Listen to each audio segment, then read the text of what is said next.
Bueno, bienvenido a todos mis alumnos del posgrado de Derecho Penal en la cátedra Análisis del Código Orgánico Procesal Penal. Como todos ustedes saben, estas clases fueron suspendidas desde el año pasado y las vamos a iniciar a través de estos videos, conferencias, clases.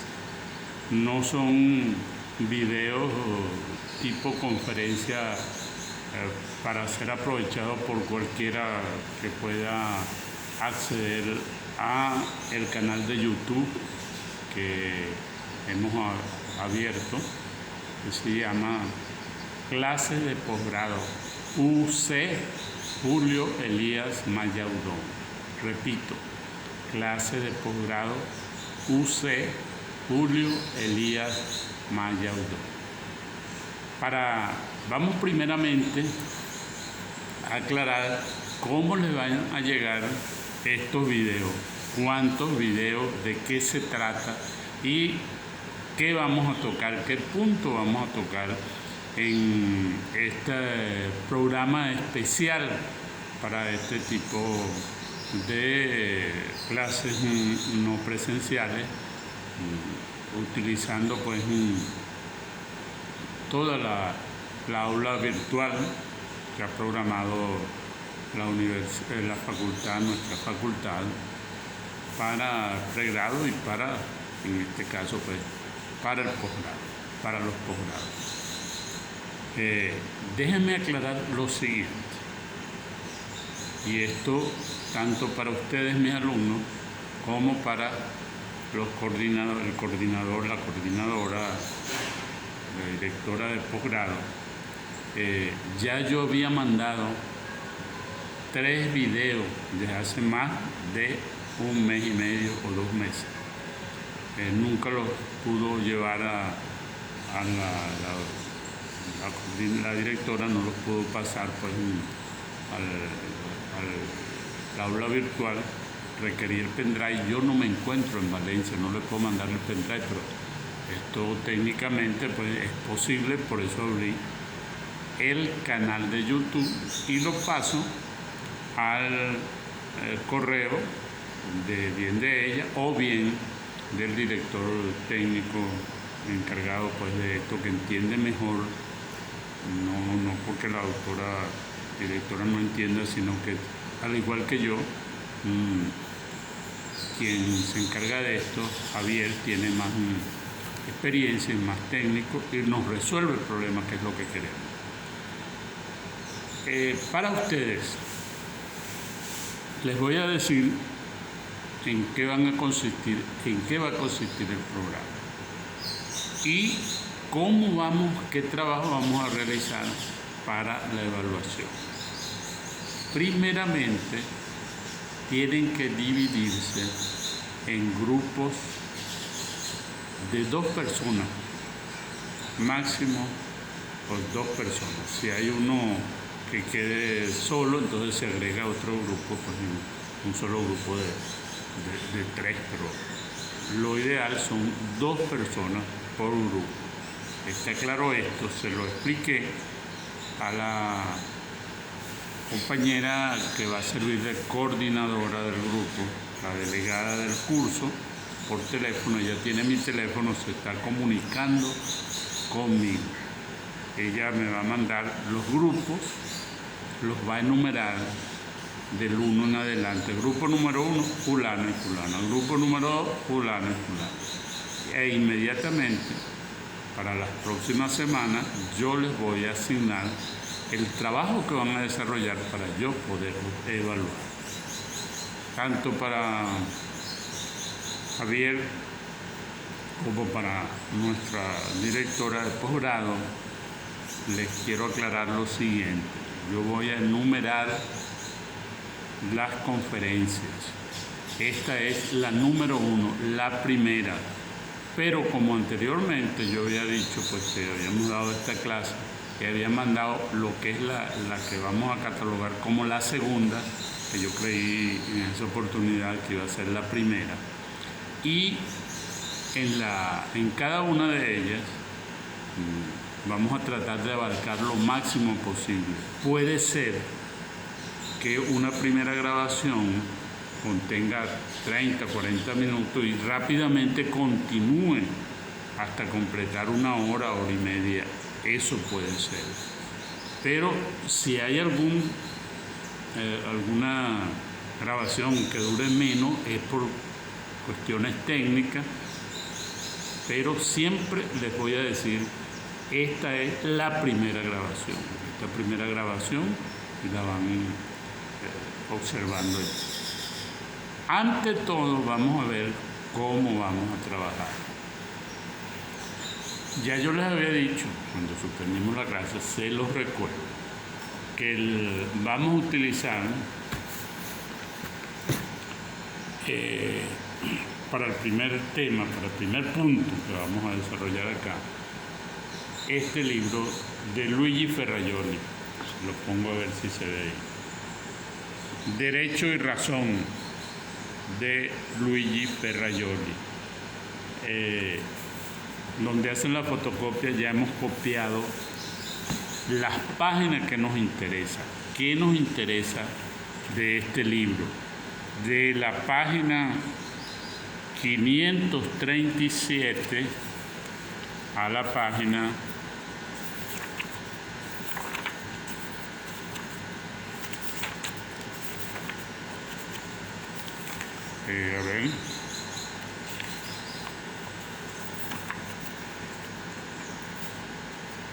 692, 537 a 692.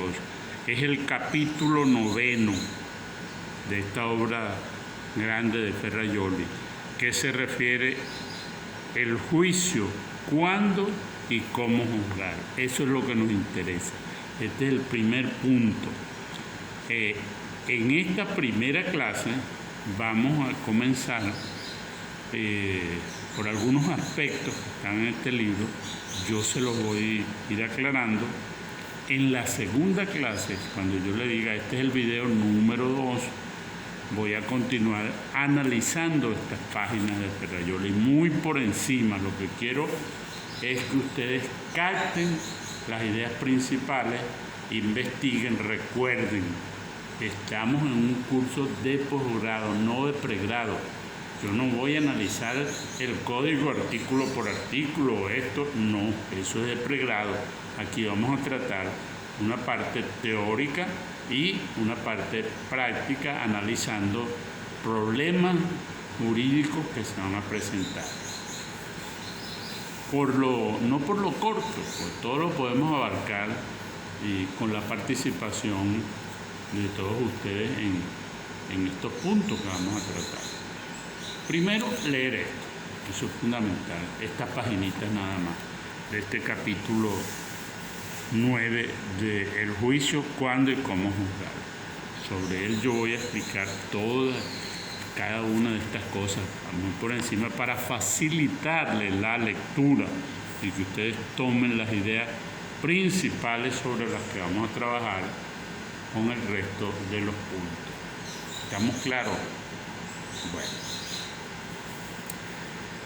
sin perder mucho tiempo, les repito, hay una delegada que yo hablé con ella se identificará con ustedes, hará los grupos y me los enviará. Yo estoy en contacto con la directora y con el director técnico de esta aula universitaria, cualquier duda.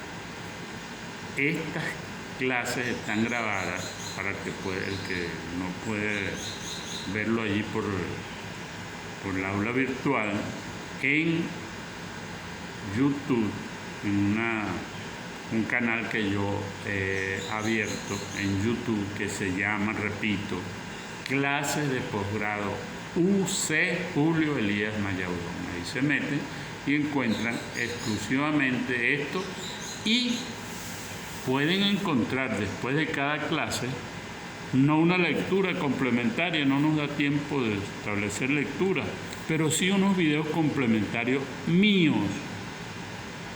yo no he enviado en ningún momento videos que no sean míos.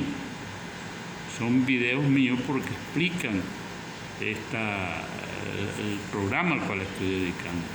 Son conferencias dictadas sobre el mismo tema que les he hablado en organizaciones, eventos internacionales. Uno es la Fundación Universitas, patrocinada por el Colegio de Abogados del Estado Lara, la Universidad del Zulia, y la Universidad Centro-Occidental y otros, los abogados penalistas de Venezuela y la Asociación de Derecho Penal Latinoamericano. Así que he asistido, he participado en 5 conferencias. Le voy a enviar un pedazo después dentro de este mismo video complementario de este punto. Prácticamente una repetición, pero hay algunos aspectos que ahí ven. Comienza pues el director presentándome, eso no es el que vaya a ver y diga, no, este no es, no, sí, ahí comienzo yo soy el invitado para esa conferencia y se trata sobre el primer punto. Este es el primer punto. Y el punto que vamos a analizar ahora es el sistema que presenta nuestro Código Orgánico Procesal Penal. Comencemos entonces señalando algunas cuestiones referentes a esto. Primeramente, veamos qué tipo de sistema es el que recoge nuestro Código Orgánico Procesal Penal.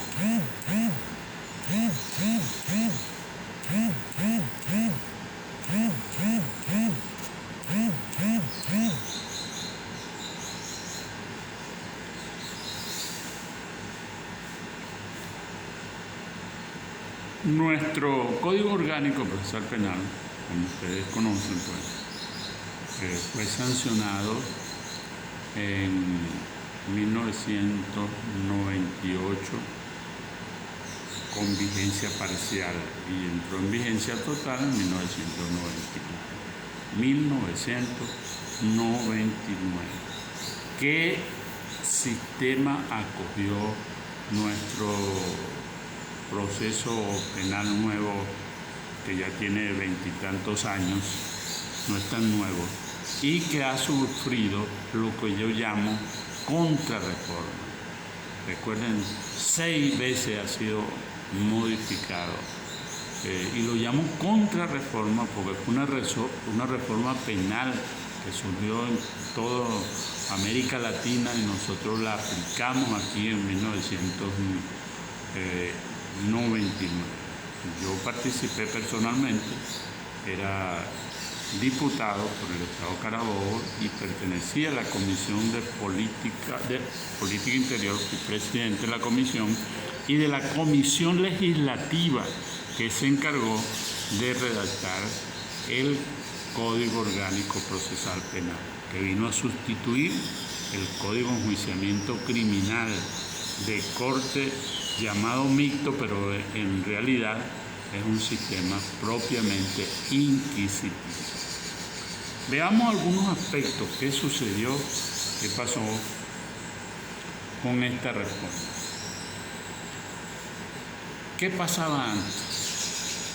Teníamos un viejo código que había sufrido reformas, eran parches del Código Procesal Español y unos códigos procesales antiguos ya de hace mucho tiempo, con pequeños parches de remiendo, pues como sucede también con el Código Penal de 1900 veintitantos, 26, que es copia del Código Sanardelli de 1889.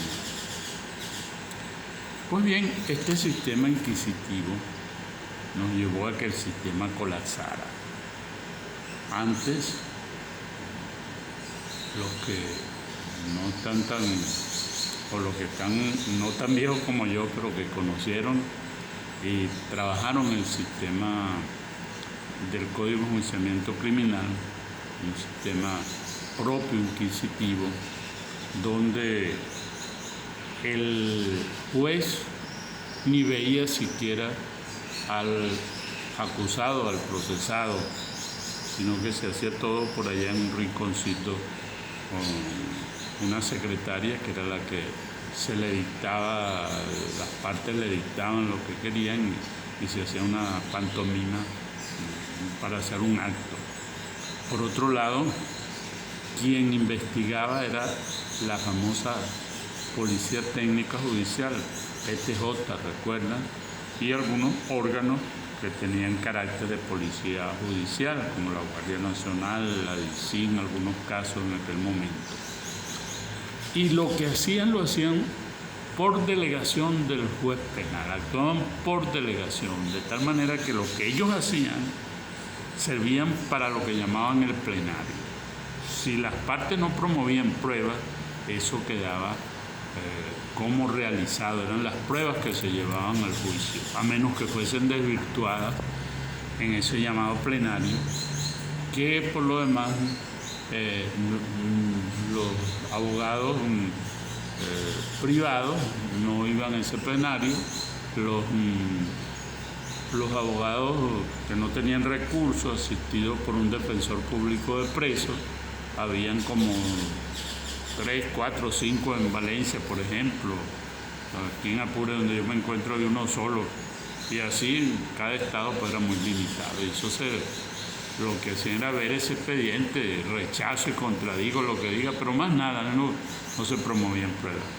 Hay un trabajo muy importante de Karin Van Gording, una investigadora, una criminóloga, que se dedicó a revisar expedientes penales y llegó a la conclusión, en un porcentaje, el 90% de los que tenían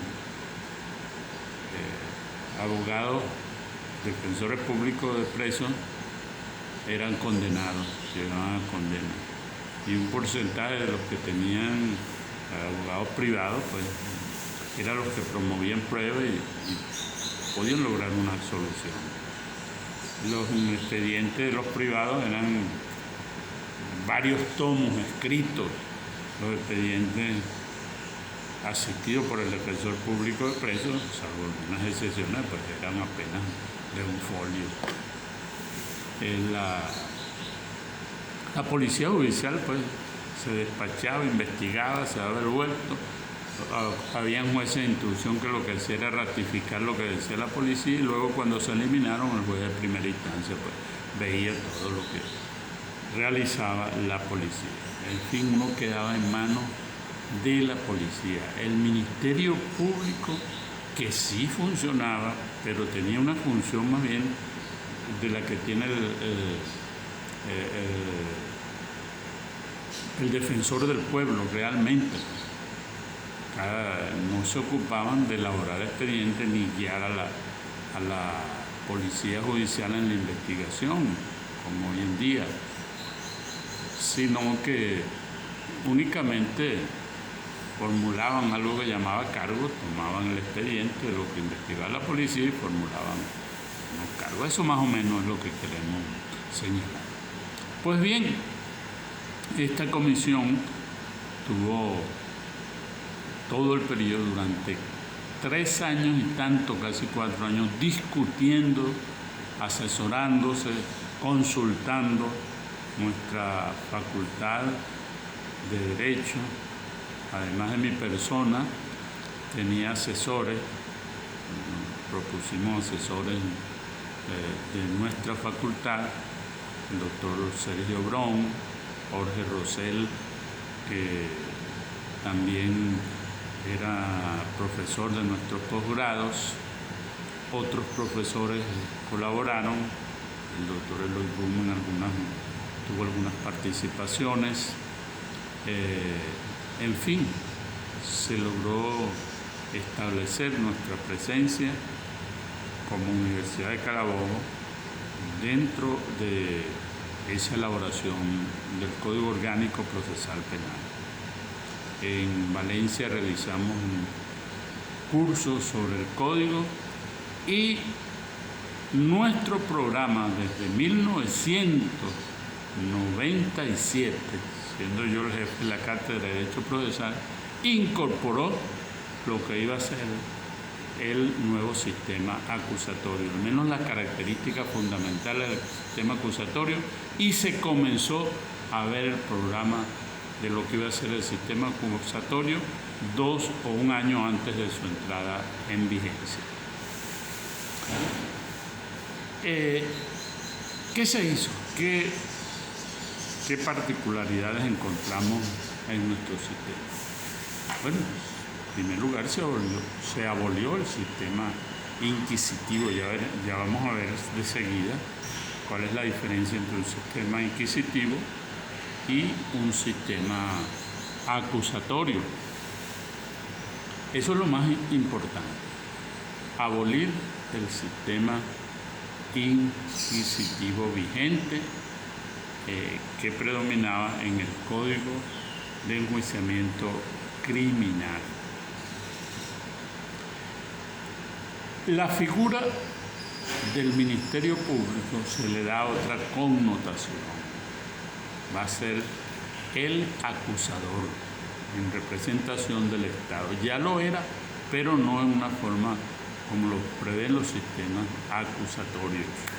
Y va a tener a su cargo la dirección técnica de las policías judiciales. Todo lo que se investiga va a estar, al menos teóricamente, supervisado bajo la supervisión del Ministerio Público a través de sus fiscales. En cuanto a la forma de juzgar, se adoptó la participación ciudadana en la administración de justicia penal. Fue el único código procesal penal del mundo en tener 3 sistemas de juzgamiento. El sistema del juez titular, juez único titular de carrera, para los delitos menores, vamos a llamarlo así. El sistema de escabinado, llamado Tribunal Mixto, que ustedes tuvieron oportunidad de conocer porque apenas se derogó hace 4 o 5 años, o quizás más, para los delitos menos graves. Y el sistema de jurado para los delitos graves con una pena mayor de, creo que era de 20 años, no recuerdo muy bien. Pero tuvimos esos 3 tipos de tribunales conocidos para juzgar a las personas, único en el mundo. Después la contrarreforma, las viudas del viejo sistema, como los llamamos, los murciélagos, eso que les gusta actuar de medianoche para el día, los que trabajaban bajo una parafernalia que montaban en las comisarías de la PTJ, a eso no les convenía ese sistema. Eso que corrompían jueces, compraban jueces, no les convenía el nuevo sistema. Al menos en sus comienzos. Ojo con esto, porque ahora está peor. Eso desapareció. Funcionó los primeros 3 años, 5 años, hasta ahí. De ahí para adelante ha desaparecido prácticamente, conservando solo su forma y sus principios, pero que en la realidad, en la práctica, no hay justicia, no hay un sistema garantista como el que surgió. Formalmente sí existen todas esas garantías, todos esos principios, pero en la realidad, ustedes saben, pues, lo que dicen los fiscales y los jueces que están aquí, que esto no es así. Pues bien, esa era otra de las características. Se adoptó los principios básicos, se eliminó el secreto sumarial. Aquí el investigado no se enteraba de lo que hacía la policía, sino una vez que se le dictara el auto de detención. Después era cuando empezaba pues a enterarse un poco de lo que se había investigado. Se adoptaron las características propias de los sistemas acusatorios, como veremos más adelante: la oralidad, la publicidad, la inmediación, la concentración. Este es un punto al cual nos empezamos a referir ya, el punto de los principios que rigen nuestro Código Orgánico Procesal Penal. Las decisiones que adoptaban los tribunales unipersonales, los tribunales de escabino, deberían ser motivadas. Se incorpora la motivación.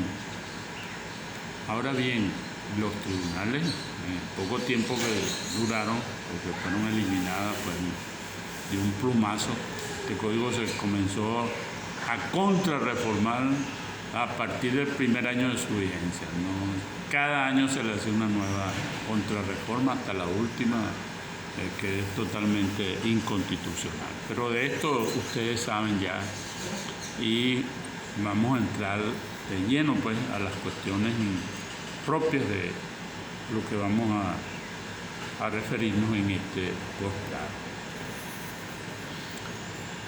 Les decía entonces que se requiere la motivación en las decisiones.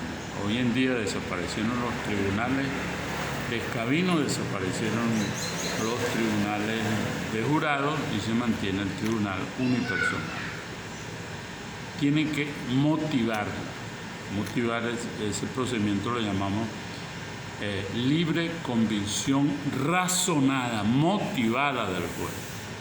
No es libre convicción nada más del juez sin motivación, una libre convicción motivada a través de técnicas de la sana crítica. La sana crítica no es un sistema, es un método para motivar. Pues bien, veamos entonces cuáles son esas características de los sistemas acusatorios, de los sistemas inquisitivos. ¿Qué significa tener un sistema inquisitivo? ¿Qué tenemos?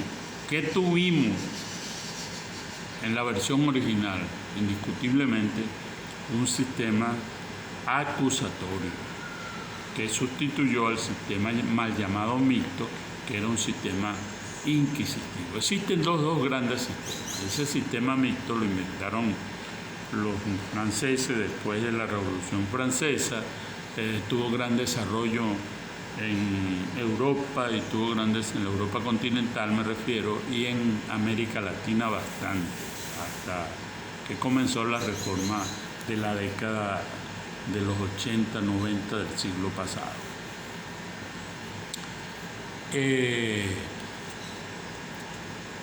Repito, esos sistemas mixtos, mal llamados mixtos, pretendían que la parte del sumario llevaba todas las características de los sistemas inquisitivos, escritos, secretos, el secreto sumarial, ustedes oyeron todo esto, y que en la parte llamada plenario era las características de los sistemas acusatorios. Pues no, eso era prácticamente igual, y en el sistema, en la fase llamada del plenario, apenas había la participación, repito, apenas se presentaban nuevas pruebas y las pruebas recabadas por las policías judiciales hacían plena prueba, a menos que tenían validez, mejor dicho, a menos que fueran desvirtuadas en el plenario. El plenario casi nunca había ese debate contradictorio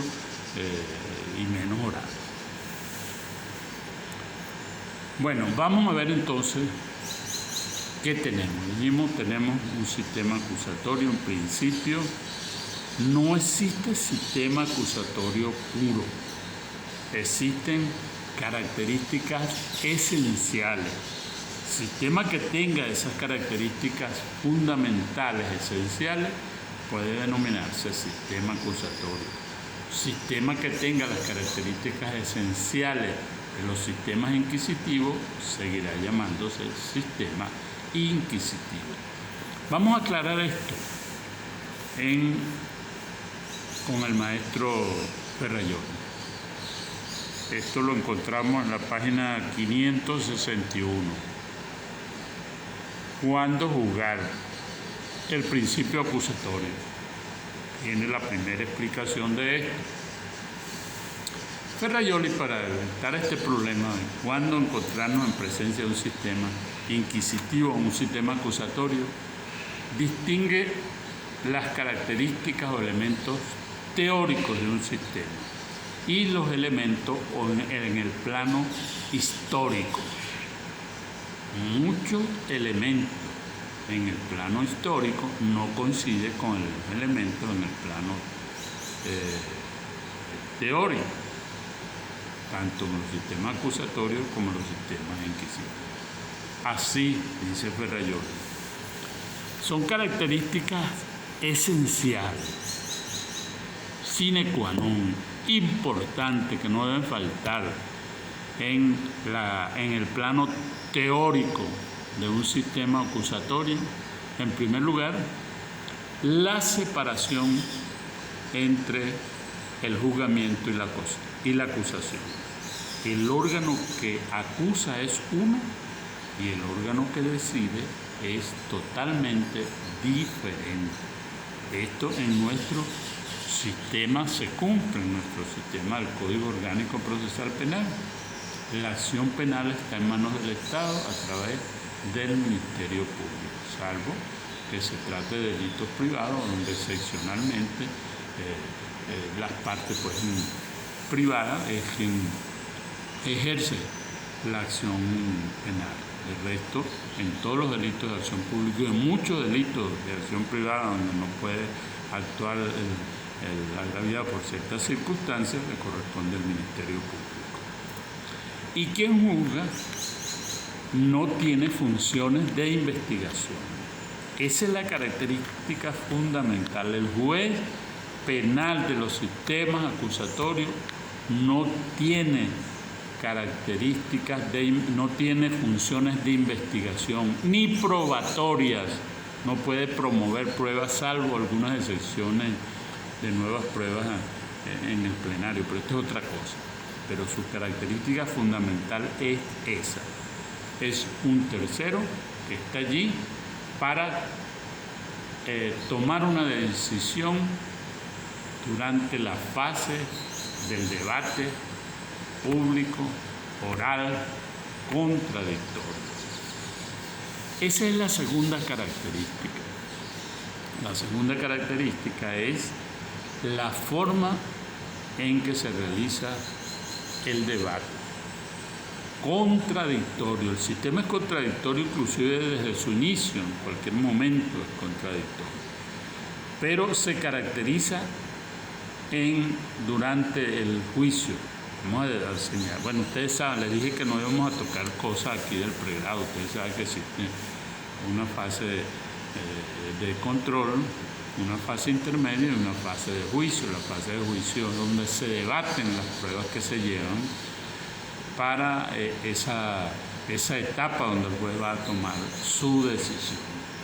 Pues en esta etapa es característica la oralidad, la publicidad, la inmediación y la concentración.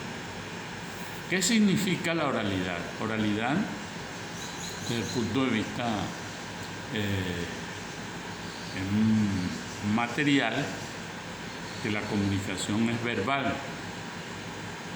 Y desde el punto de vista formal, y desde el punto de vista material, en que el juez va a decidir con sus corolarios de la inmediación y la concentración de lo que sucede en su presencia.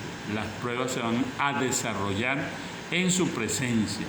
Lo que sucedió durante la investigación no tiene validez para, vamos a llamarlo así, durante el juicio, salvo algunas excepciones en algunos sistemas acusatorios. Esto lo complementaremos más adelante, pero lo importante es eso. En presencia del juez, principio de la oralidad y la publicidad no se puede a puertas cerradas. Sin embargo, en las modificaciones que se han hecho, en las contrarreformas, prácticamente se elimina la publicidad, porque se autoriza, aparte de las causales que señala el Código, en la última contrarreforma se agregó cualquier otra causal que a juicio del juez permita pues que se realice el juicio a puerta cerrada. Cualquier otra ya las está eliminando. O sea, cuando el juez le dé la gana, dice porque tal situación vamos a realizar el juicio sin público. Ahorita con la pandemia, bueno, esa es una de las justificaciones que se dan. Esa es la segunda característica de importancia. La tercera es el contradictorio. Tiene que haber una contradicción, un elemento que acuse, otro elemento que otra parte que defiende. Sin acusación no hay juicio. Tiene que partir de la acusación para que se abra el juicio, para que se abra, que intervenga el juez, primero el juez de control supervisando las investigaciones, y luego para que haya juicio propiamente tal, y aún en la fase intermedia, tiene que existir una acusación controlada en la fase intermedia, y luego, si le da el visto bueno, la fase intermedia pasa a juicio. Pero tiene que haber esa acusación. Un contradictorio, el contradictorio es en todo momento, pero más se siente durante la fase de juicio. Y la otra característica esencial es la igualdad entre las partes. Quien acusa y quien defiende está en lo que los americanos llaman igualdad de armas, igualdad de condiciones. No porque representes al Estado tienes preferencia. Igual es las mismas garantías tiene quien defiende que quien acusa. Esto entre comillas. Ahora en esta dictadura que tenemos, donde no existe pues ese Estado de Derecho, no adelante, los fiscales y los jueces pues son los que se entienden. Juegan para el mismo equipo. Una pelada de ojo de un fiscal a un juez, bueno, ya le teme. Entonces, no existe esa igualdad en la realidad, pero esa es una de las características. Otras características no esenciales pueden existir y el sistema no deja de ser acusatorio. Por ejemplo, que el órgano que acusa depende del Ejecutivo. Eso no evita que el sistema siga siendo acusatorio, como el caso de la mayoría de los sistemas del Ministerio Público. El fiscal general pues es nombrado por otro órgano distinto, el judicial. En fin, ustedes saben lo que allí sucede. En sistemas como el americano, el fiscal general lo nombra el presidente. Aquí también, pero se valen de ciertos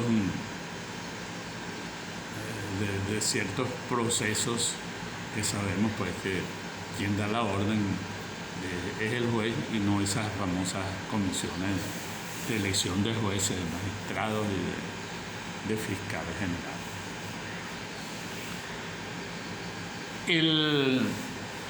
El hecho de que en sistemas acusatorios como el americano no exista motivación, sino la libre convicción del juez sin motivación, no le quita el carácter. Esta es una característica propia de ese sistema acusatorio. Al contrario, propio del sistema inquisitivo, surge en el sistema inquisitivo la motivación de la sentencia, pero modernamente es adoptada pues también por los sistemas acusatorios. En fin, lo que queremos decir es que hay características esenciales, básicas, y características teóricas secundarias. Muchas veces el desarrollo histórico, las características o el plano histórico no coincide con el plano teórico. Sucede en casi todos los países con sistemas acusatorios, responden al momento histórico en que se está viviendo. Así, en nuestro sistema, por ejemplo, existe la doble instancia, el derecho a los recursos. En otros sistemas como el americano, el recurso es apenas excepcional. Aquí siempre va a tener el derecho de recurrir de las decisiones, tanto el Ministerio Público por la absolución como el acusado cuando es condenado. Eso no le quita pues la condición de que modernamente se ha cogido eso. Asimismo sucede con la motivación, las sentencias van a ser motivadas, como lo hemos señalado. La elección del juez popular no es una característica sino esencial, sino es una característica histórica que puede o no coincidir. Lo importante es que hay sistemas inquisitivos donde coinciden características propias o que nacieron con los sistemas acusatorios y sistemas acusatorios que tienen características que nacieron con los sistemas inquisitivos. ¿Cuáles son esas características esenciales de un sistema inquisitivo? En primer lugar, la confusión entre el órgano que acusa y el órgano que decide. Quien acusa y decide es el mismo órgano. Así lo tenía nuestro Código de Enjuiciamiento Criminal.